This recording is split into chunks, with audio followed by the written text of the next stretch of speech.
The revolution in the writing of African history, which has taken place since 1945, has hitherto been concentrated on political and religious history and has been much less pronounced in the sphere of economic history.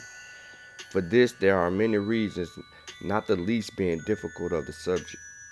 Economic historians are trained in systems of analysis based on experience of the European and American capitalism cash-based economies, which can be measured statistically using quantity measurements of weight and volume and cash measurements of value. These techniques are of little use in African history, except for that of quite recent times, and can be misleading if improperly used, for all the evidence we possess that is amenable to orthodox forms of economic analysis relates only to the trade with Europeans, the only portion of African economic life which was in any way systemically measured at the time in records that have been preserved for us.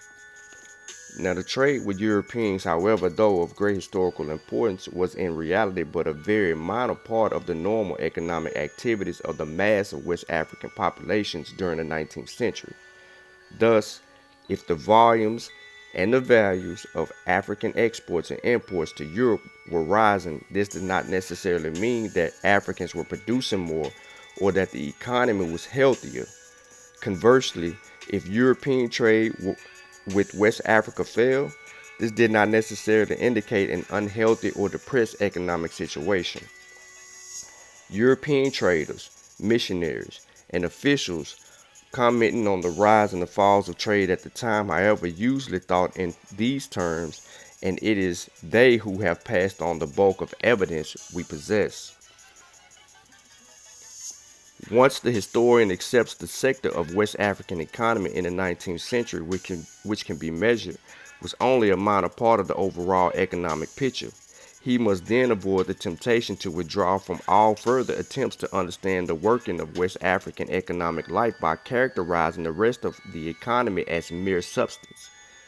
The concept of a substance economy is virtually meaningless, except perhaps in the case of a few unfortunate human groups battling with the desert or Arctic conditions who in certain periods of history have won barely sufficient food to maintain without expanding their populations. The history of the Negro peoples of West Africa from the remote period of the development of agriculture is one of the colonizing race, steadily expanding its numbers and its territorial extent whether in savanna or the tropical forest. This could not have occurred if the economic life of such people had been based merely on sufficient production of substance. To colonize, multiply, and expand a population necessarily demands the production of surplus greater than the immediate needs of the community.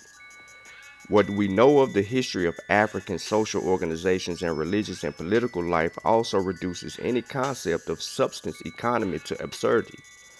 The existence of towns, merchant communities, rulers, and their officials, artisans and craftsmen, priests and healers, the mountain of military expedition, the collection of tribute and taxes, even the mere exchange of goods, all presuppose the existence of organized economic surplus, which could be used for such purposes. The creation of such surpluses depended basically upon a society of agriculture, for the first task of every economy is to feed its population.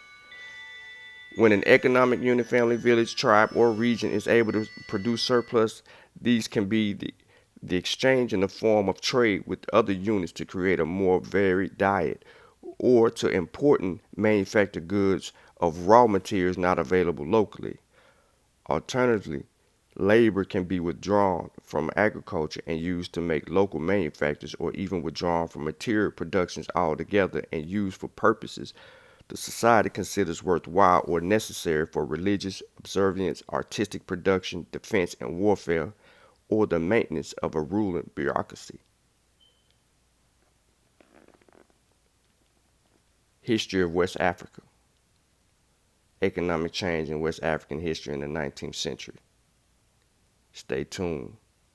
The birth of Liberia from a West African perspective on the way.